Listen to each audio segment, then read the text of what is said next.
오늘 하루는 어떠셨을까요? 지나간 어제에 머무르지도 또 오지 않은 내일에 불안해하지도 말고요. 지금 이 순간을 온전하게 살아내는 시간. 그 시간 속에 소리책방과 함께하고 계신다면 저도 참 기쁠 것 같아요. 오늘은 2023년 신예 작가 소설집에 수록된 작품을 준비했어요. 정진희 작가의 백만잔의 커피. 함께 이야기 속으로 들어가 보시죠. 백만찬의 커피. 정진이. 남편은 동호회에서 1박 2일 일정으로 바다 낚시를 떠나고 없었다. 나는 자주 가던 카페를 찾았다. 바닐라 아포가토를 담은 잔이 바닥에 보이기 시작할 무렵 바로 옆 테이블에 있던 어떤 자매들의 대화를 우연히 엿듣게 되었다. 대략 50여 가구가 사는 자그마한 마을이 곧 고급 전원주택 단지로 지정되었다는 말에 솔깃했다. 더군다나 빚이 많아 어쩔 수 없이 현재 주택을 되도록 빨리 매매해야 한다는 얘기까지 들었을 땐 몸의 절반이 이미 그쪽 테이블에 걸쳐 있는 듯했다. 어쩌면 무주택을 벗어날 수 있는 최고의 타이밍일지 몰라.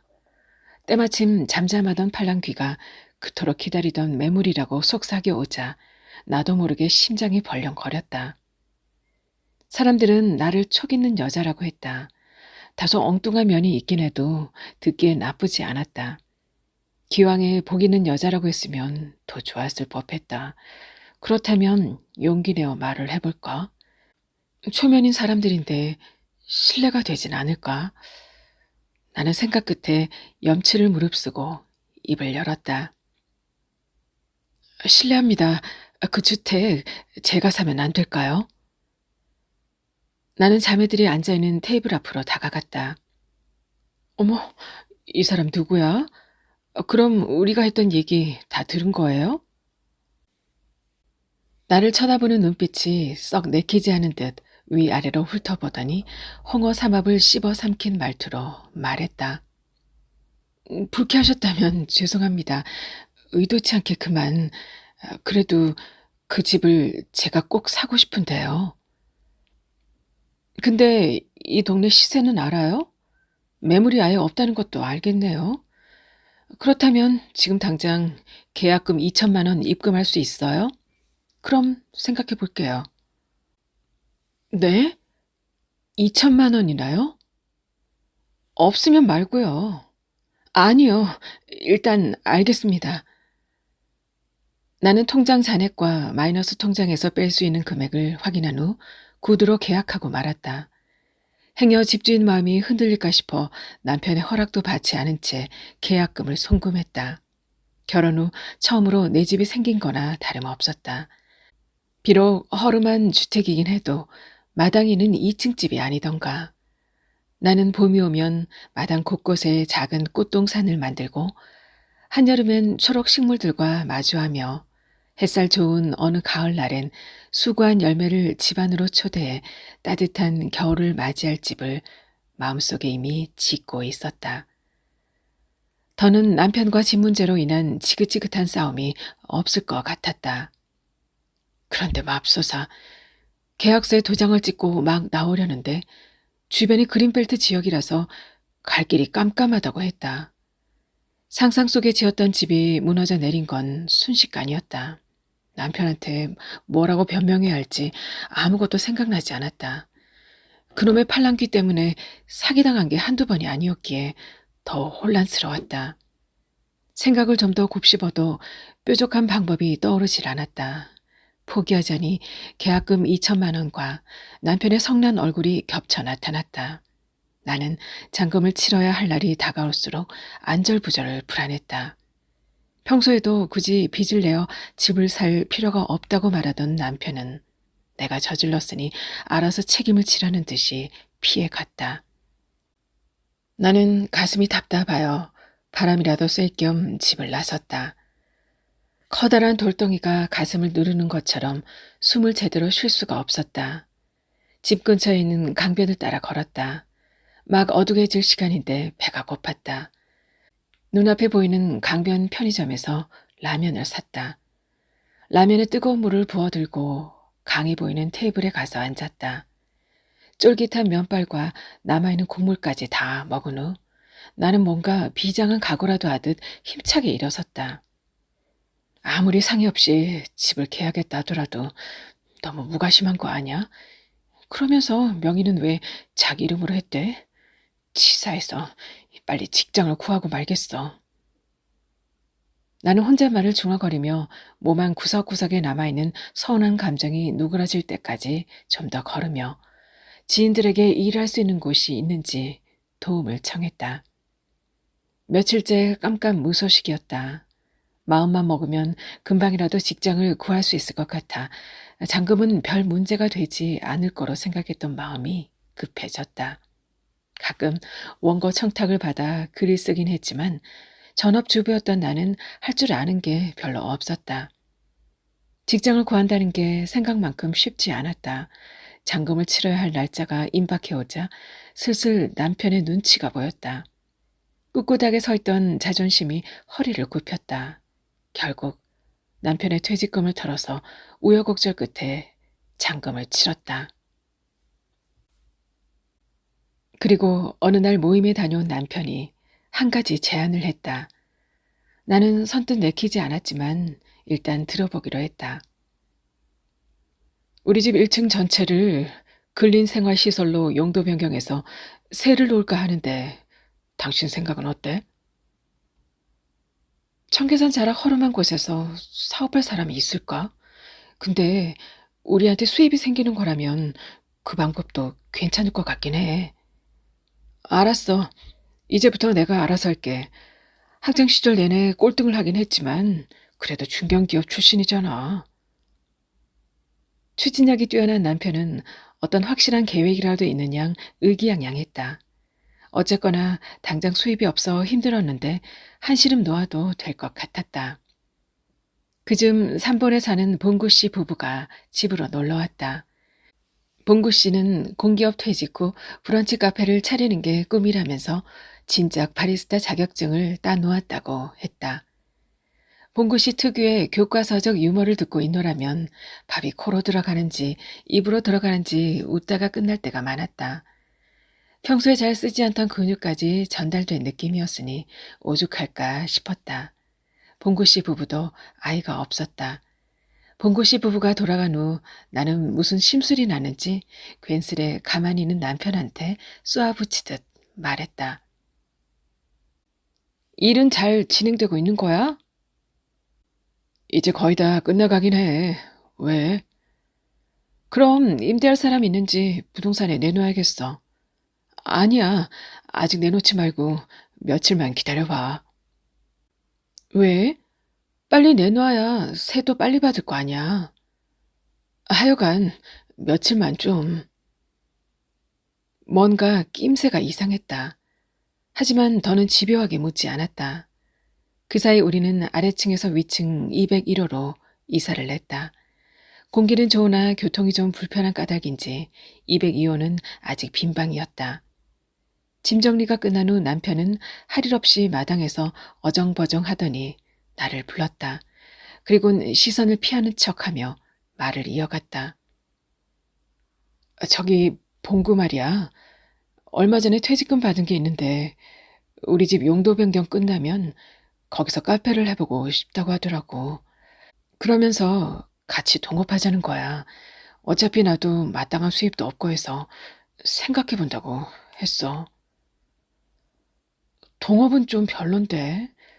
운영이 잘 안 되면 친구 잃고 돈 잃고 결국 다 잃을 텐데. 당신도 알다시피 봉구랑 나는 둘도 없는 친구잖아. 절대 그런 일은 없지 싶은데. 그나저나 둘이 동업하는 거 원희도 허락했대? 봉구도 오늘쯤 얘기한다고 했어. 어떻게 해야 하는지 생각할수록 머리가 지근지근 아팠다. 남편은 죽기 전에 친한 친구와 한 건물에서 살고 싶다더니 꿈은 이미 코앞에 와 있었다. 나는 남편을 믿기로 했다. 그저 최소한의 공사 비용으로 최고의 효과를 낼 수 있기를 바랐다. 건물이 허름하긴 해도 실내 장식은 아늑하면서도 자연이 주는 여유로움을 마음껏 누릴 수 있게 했다. 카페 문을 열면 청계산의 맑은 공기가 유입되어 자동으로 환기되었다. 카페 한쪽 공간에는 단체가 들어갈 수 있는 방을 만들어 다양하게 활용할 계획까지 세우고 있었다. 보름 후 모든 공사가 끝났다. 봉구 씨 부부는 202호에 살림을 풀었다. 공동체 생활이다 보니 나름의 규칙을 정하기로 했다. 아무래도 주방이 제일 신경 쓰였는데 학교에서 영양사로 근무하다 퇴사한 지 얼마 되지 않은 원희가 맡기로 했다. 커피와 음료는 바리스타인 봉구 씨 담당이었다. 그리고 카페 홀 청소와 나머지 모든 것들은 남편과 나의 몫이었다. 메뉴는 간단하게 몇 가지만 정해놓았다. 음료는 건강차와 커피만 팔기로 했다. 마침내 브런치 카페가 문을 열었다. 늦은 시간 남편과 함께 집 근처 호수공원에 산책하러 갔다. 남편과 처음 데이트하던 장소도 호수공원이었다. 그땐 두 손 꼭 잡고 걷다가 사람들의 시선을 피해 기습적인 키스를 몇 번이나 했는지 모른다. 불현듯 나는 혹시 모를 애정의 시간을 기대했으나 눈치 없던 남편이 저만치 앞서가는 바람에 주변 경치나 감상할 겸 아예 느릿느릿 걸었다. 시간과 주변 환경에 구애받지 않은 연인들이 곳곳에서 데이트를 즐겼다. 보랏빛 수국을 닮은 연인들을 보면서 나도 연애를 해보고 싶다는 생각이 빠르게 지나갔다. 마치 누군가가 내게 반할 것 같은 매력이라도 있는 양 생각만 했는데도 짜릿했다. 밤길을 걸으며 잠시 한눈 팔았던 것을 눈치챘던지 그제야 남편이 와락 끌어당겼다. 발걸음은 부지런히 따라갔으나 마음이 자꾸만 뒷걸음질하다 하마터면 넘어질 뻔했다. 갈피를 잡지 못한 마음은 아직도 밤중이었다. 어쨌거나 생각의 어둠이 무사히 지나가길 바라자 곧 아침이 왔다. 창문을 덮고 있던 블라인드를 걷어 올리며 청소를 하려는데 앙증맞은 햇살이 이내 카페 안으로 밀려들었다. 계산대 옆 스피커에서 흘러나온 모든 날 모든 순간이란 노래는 충만한 감성을 자극하기에 더할 나위 없었다. 하지만 기대와 달리 카페 안에 종일 빈 테이블이 보일 때면 우리의 표정은 금세 검은 구름으로 변했다.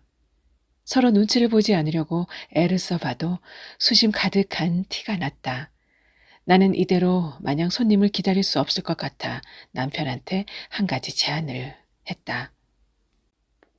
저기 카페 이름을 다방으로 바꾸자고 하면 안 될까?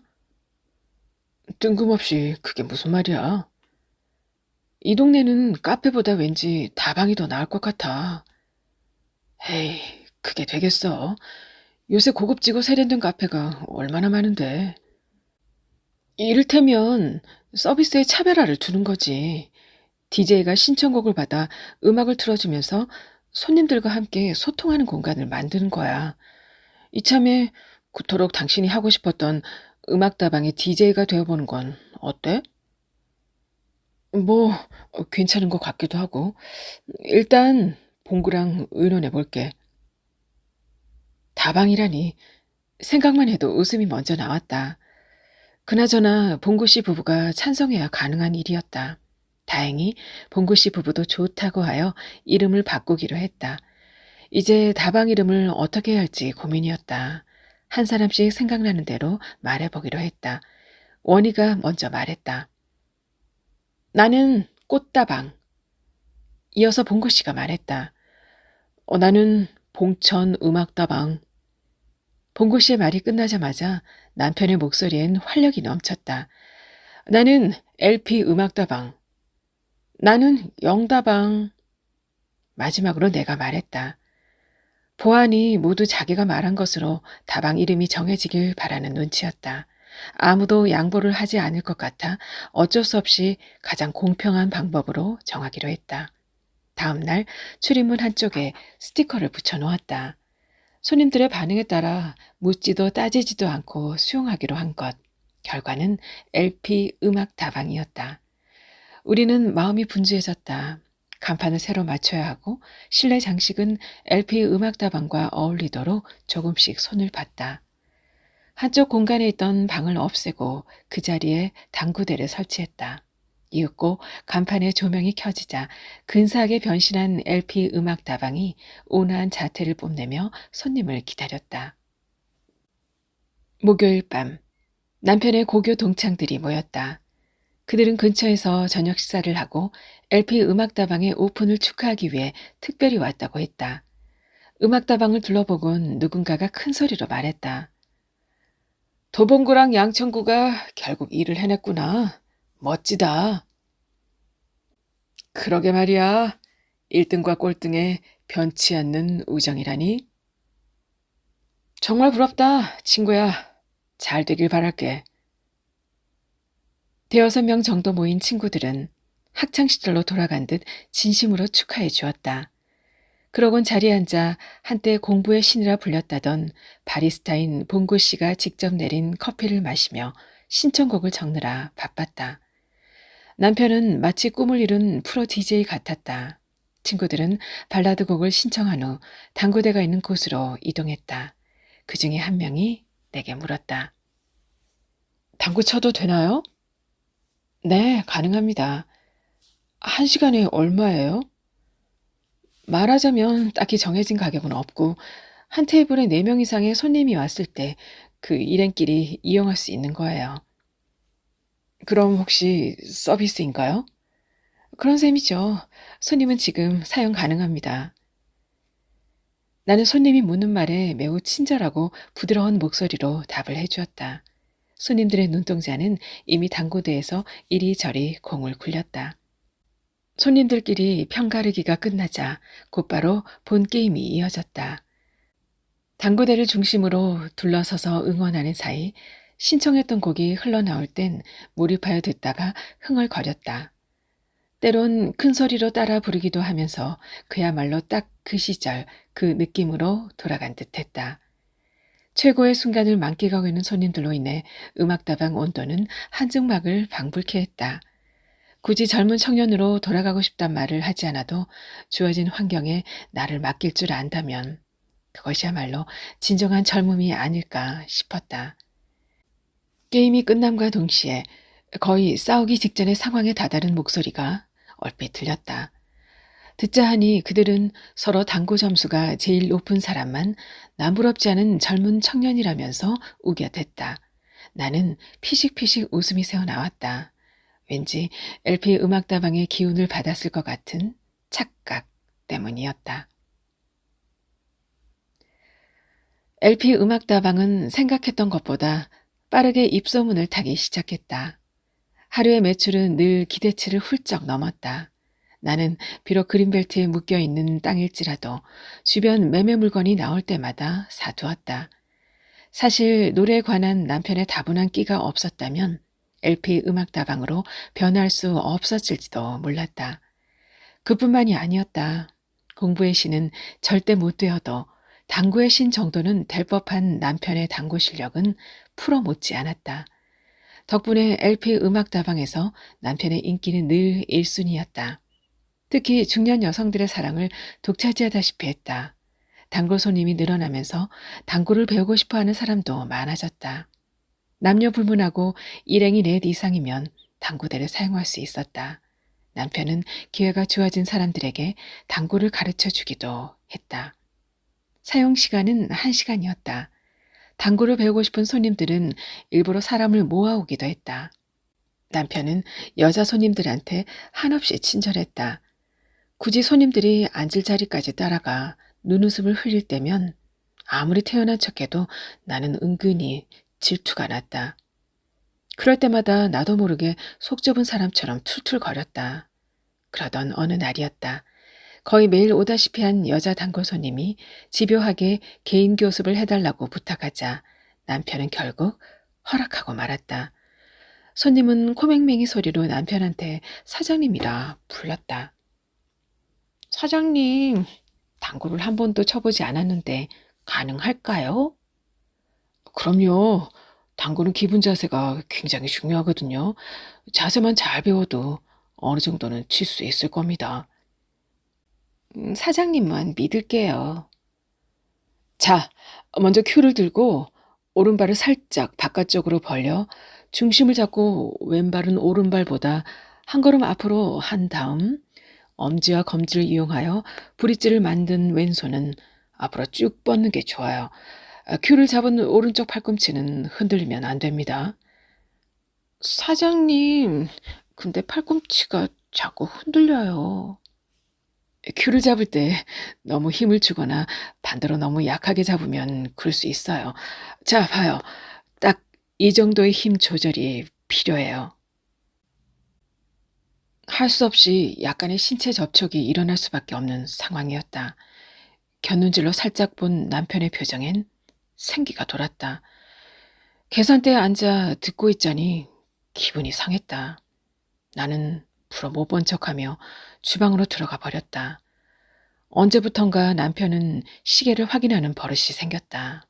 마치 누군가를 애타게 기다리는 사람처럼 말이다. 며칠 후 나는 원희와 함께 누적된 피로를 풀 겸 사우나에 갔다. LP 음악다방은 두 남자에게 맡겼으니 모처럼 휴가를 떠나온 기분이었다. 온탕에 들어가 전신을 담그고 가만히 눈을 감았다.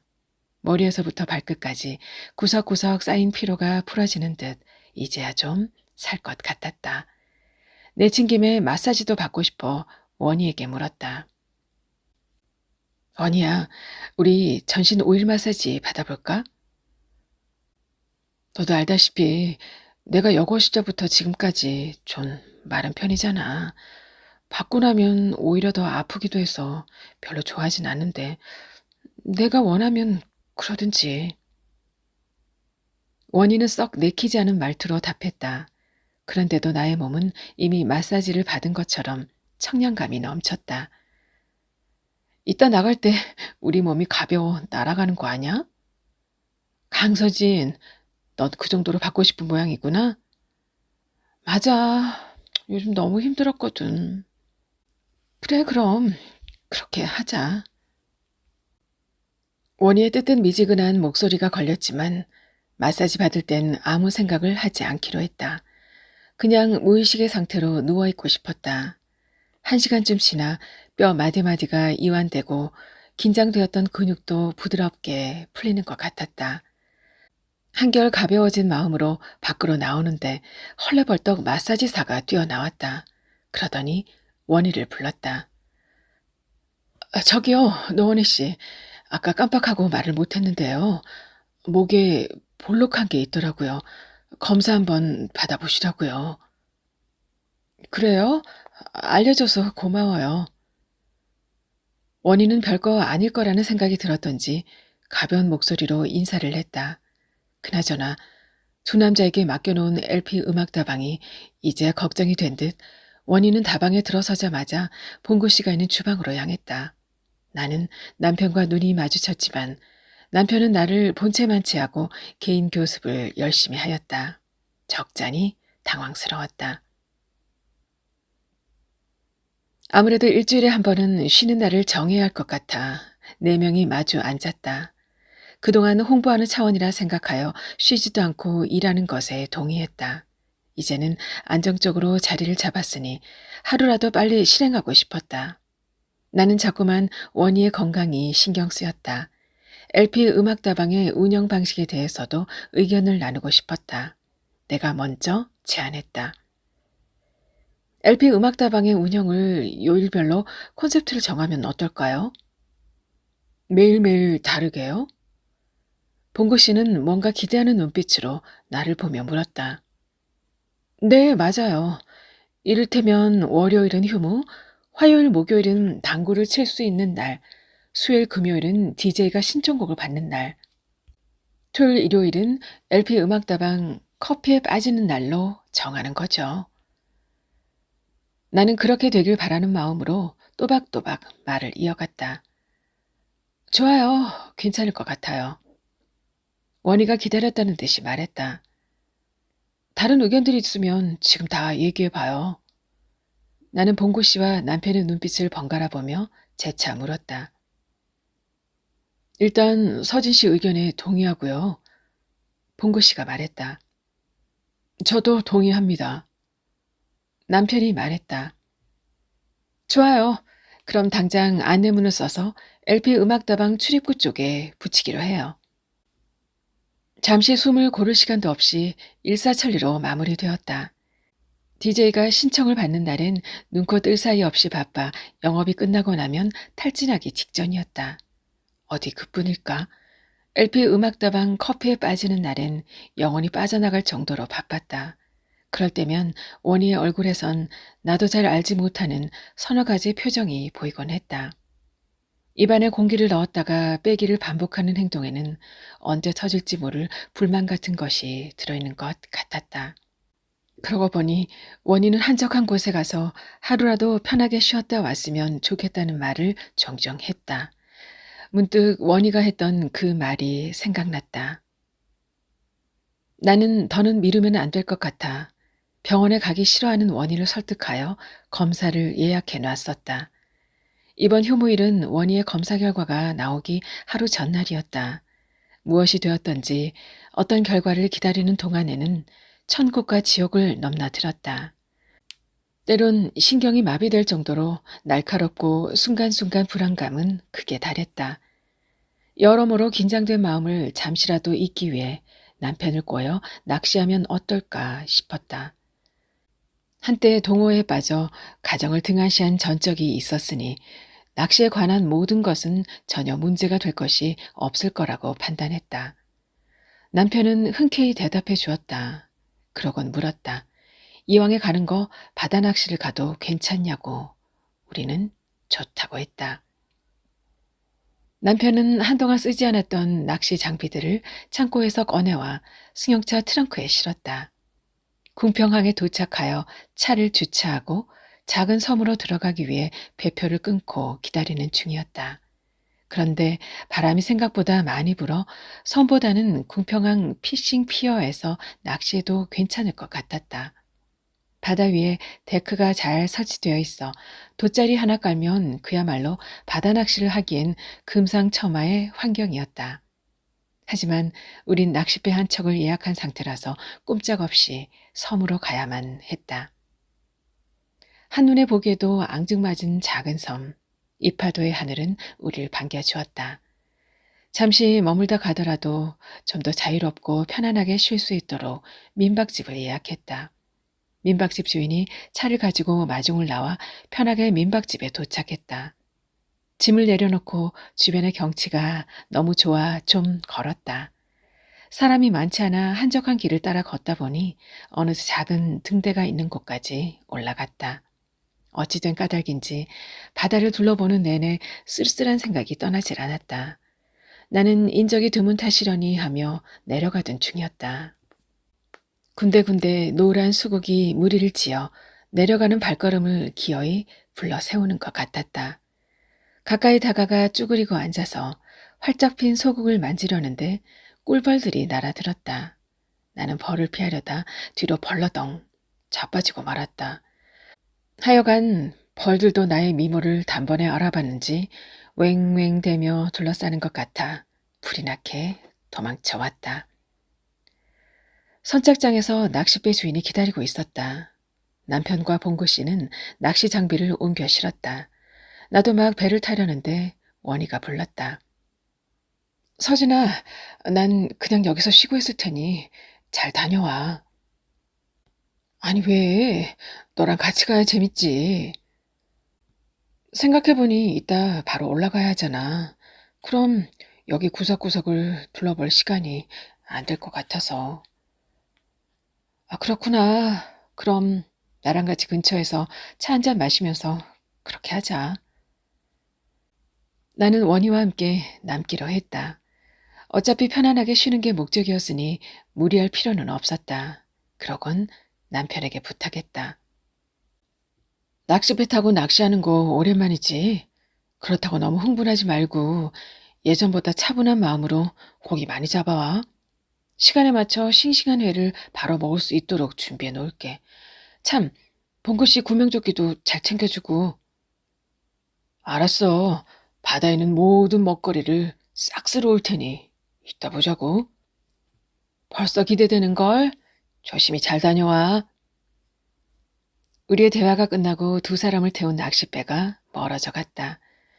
바쁜 일상에서 쫓기듯 살다 보니 원희와 제대로 이야기할 시간조차 없었다. 나는 원희의 팔짱을 끼고 바닷가로 나갔다. 원희는 여고 시절에 했던 그대로 깍지 끼듯 두 손을 포개어 잡고 말을 이어갔다. 서진아, 사실 이번 갑상샘 검사 결과가 안 좋을까 봐 마음이 울적했었어. 너도 알다시피 난 고아잖아. 살아오면서 참 많이 힘들고 외로웠었어. 그래서 결혼하면 아이를 많이 낳으려고 했는데 그마저도 내 뜻대로 안 되더라고. 오래전에 자궁적출 수술을 했으니 그토록 갖고 싶은 아이는 결국 포기할 수밖에 없었어. 우연이든 필연이든 보잘것없는 내 곁에 있어줘서 고마워. 이 작은 섬에 너랑 함께여서 참 좋다. 그랬구나. 이젠 걱정하지 말고 지금 이 순간을 즐기자. 그리고 가끔 혼자의 시간이 필요할 때 언제든지 얘기하자. 좋은 생각이야. 누가 뭐래도 건강한 삶이 우선이잖아. 맞아. 우리가 건강해야 LP 음악다방도 오래 할 수 있을 테니까. 오랜만에 원희와 찰진 대화를 나눴다. 바람이 찼다. 아무리 옷깃을 단단히 여미어도 틈새를 타고 들어오는 바람을 막을 수는 없었다. 찬바람을 데워줄 수 있는 따뜻한 차 한 잔이 생각났다. 바닷가 바로 옆 찻집으로 들어가 따끈따끈한 생강차를 마셨더니 간질간질하던 목구멍이 한결 부드러워졌다. 찻집을 나와 민박집에 붙어있던 텃밭에서 고추를 따고 상추와 치커리를 뜯어 깨끗하게 씻은 후 물기를 빼놓았다. 두 남자는 돌아온다는 시간을 훌쩍 지났는데도 오지 않았다. 불현듯 무슨 일이라도 생긴 건 아닌지 조바심이 났다. 남편한테 전화를 걸었다. 신호음은 가는데 받지 않았다. 불길한 예감을 티내지 않고 다시 또 걸었다. 여전히 받지 않았다. 이번엔 원희가 봉구 씨한테 전화했다. 상황은 마찬가지였다. 낚싯배 주인의 전화번호를 적어놓지 않았으니 답답할 노릇이었다. 혜경의 실종 신고를 해야 하는지 말아야 하는지 감이 오질 않았다. 원희와 나는 마음이 불안하고 초조하여 어찌할 바를 몰랐다. 가뭄에 논바닥이 쩍쩍 갈라지듯이 입술이 바짝바짝 타들어갔다. 잠시도 자리에 앉아 있지 못하고 먼 바다만 뚫어지게 바라보았다. 멀리 희미한 불빛이 보이는가 싶더니 애간장을 태우던 낚싯배가 마침내 돌아오는 중이었다. 예상 시간을 2시간쯤 지난 것 같았다. 어쨌거나 무사히 돌아온 것 같아 한시름 놓았다. 그런데 배에서 내린 두 사람은 빈손이었다. 필시 무슨 일이 생긴 모양이었다. 두 사람의 어깨는 축 처져 있었고 눈빛은 두려움에 떨고 있는 것 같았다. 두 사람은 아무 말도 하지 않은 채 민박집으로 걸어갔다. 나도 원희도 차마 다그칠 수가 없었다. 그래도 그렇지. 일단은 어떻게 된 영문인지 자초지종 들어봐야 하지 않냐는 생각이 들었다. 그래서 남편한테 물었다. 지금 많이 힘들어 보이는데 무슨 일이 있었는지 말해주면 안 돼? 짜증나서 말하고 싶지 않아. 사기꾼한테 당한 더러운 기분이라서. 알겠어. 마음이 좀 편안해지면 그때 얘기해줘. 실망스러워하는 내 눈치를 보았던지 옆에 있던 봉구 씨가 얘기를 꺼냈다. 낚싯배를 타고 얼마큼 들어가는지 기억이 나지 않지만 배가 멈췄기에 낚시할 준비를 하고 있었어요. 그런데 느닷없이 주인이 다가와 여긴 고기가 없을 것 같다면서 무조건 철수하라는 거예요. 좀 더 멀리 가보자면서. 그때까지만 해도 고기를 많이 잡을 수 있다면 얼마든지 가자고 했죠. 그런데 점점 멀리 들어가니까 뭔가 불길한 생각이 들더라고요. 그래도 내색은 하지 않았죠. 아니나 다를까 그때야 주인은 본색을 드러내며 노골적인 요구를 하더라고요. 낚시할 생각은 아예 안 하고 기름이 별로 없다는 둥 바람이 많이 부는데 선착장으로 돌아갈 수 있을지 자기도 모른다면서 자꾸 위협적인 말을 하니까 친구가 한마디 했죠. 개자식. 그랬더니 마음대로 하라면서 더 약을 올리는 거예요. 그럼 전화는 왜 받지 않았어요? 사실 낚싯배 주인은 친구가 예약할 때 주인이 아니었던 거예요. 처음 예약했던 주인이 갑자기 해외여행을 가게 되어 그 사람한테 부탁했나 봐요. 그런데 예약할 때보다 많은 돈을 요구하니까 친구가 화가 나서 돌아가겠다고 했죠. 그 가짜 주인은 우리의 말을 아예 무시한 채 돈을 줄 때까지 반강제로 핸드폰을 빼앗은 후 배를 흔들더라고요. 깊고 깊은 망망대해 위에서 배가 흔들 때마다 젖먹던 힘까지 끌어모아 난간을 잡고 버티는데 이 분노가 치밀어 올라 폭발 직전까지 간 거예요. 자존심 상해서 원하는 돈을 주느니 차라리 바다에 확 빠져버릴까도 생각했다니까요. 다원, 살다 살다 이런 끔찍한 지옥 같은 경험까지 하게 될 줄은 단 한 번도 생각하지 못했네요. 앞으로 영영 바다를 보고 싶지 않을 것 같아요. 친구도 나도. 아이고, 마음고생이 이만저만이 아니었겠네요. 그러게요. 정말 힘들었을 것 같아요. 기분이 찝찝한데 우리가 섬에서 나가는 마지막 배를 타려면 서둘러야 해요. 같이 듣고 있던 원희가 남편의 일그러진 표정을 본 듯 다급한 목소리로 말했다. 잠시라도 더는 머뭇거리고 싶지 않은 눈치였기에 서두를 수밖에 없었다. 결국 우린 아무것도 먹지 못한 채 그 섬을 빠져나왔다. 뱃속에선 꼬르륵 꼬르륵 계속하여 음식물 공급을 원했지만 전혀 알턱이 없는 자동차는 쉬지 않고 달렸다. 나는 섬에서 빠져나온 것만으로도 마음이 놓였던지 잠깐 잠이 들었다. 어서 와요. 커피 100만 잔을 쏟아부은 우리 집 커피 수영장에 오신 걸 환영합니다. 여유롭게 수영을 즐기다가 살아오면서 여러 사람에게 피해를 주며 가짜 주인 행세하는 개자식 따윈 물속에서 밟아버려도 좋아요. 당신이 받은 고통만큼 아니면 당신의 마음이 용서할 때까지 상대방을 잠수시켜 버리는 것도 좋고요. 하나둘 얽혀있던 당신의 문제들이 해소되었다면 수영장에서 나와 주변 정원 산책을 해봐요. 백만송이 장미가 당신을 응원할 겁니다. 나는 수영장을 이용할 사람들에게 간단히 안내했다. 그러곤 LP 음악 다방으로 들어갔다. 인터넷 뉴스를 보고 있던 남편이 미소가 보일 듯 말 듯 모호한 표정을 지으며 나를 불렀다. 가까이 다가가자 평소와 다르게 다정다감한 목소리로 잠들었던 귀를 간지리며 말했다. 당신이 그토록 살고 싶다던 수영장에 있는 고급 전원주택으로 이사 가려면 커피 100만 잔은 더 팔아야 할 것 같아. 그래? 까짓거 100만 잔 더 팔지 뭐. 나는 벌떡 일어났다. 정진희 작가의 100만 잔의 커피 함께 감상하셨습니다. 중년 이후의 삶을 작가는 이렇게 펼쳐주네요. 인생 제2막의 삶을 우리는 어떻게 살아야 할까요? 관계, 상처, 용서, 그리고 우리들 자신을 찾아가는 과정을 보여주고 있는 작품입니다. 까짓거 저도 책 100만 권 읽어볼까요? 예, 지금까지 아름다운 소리책방이었습니다.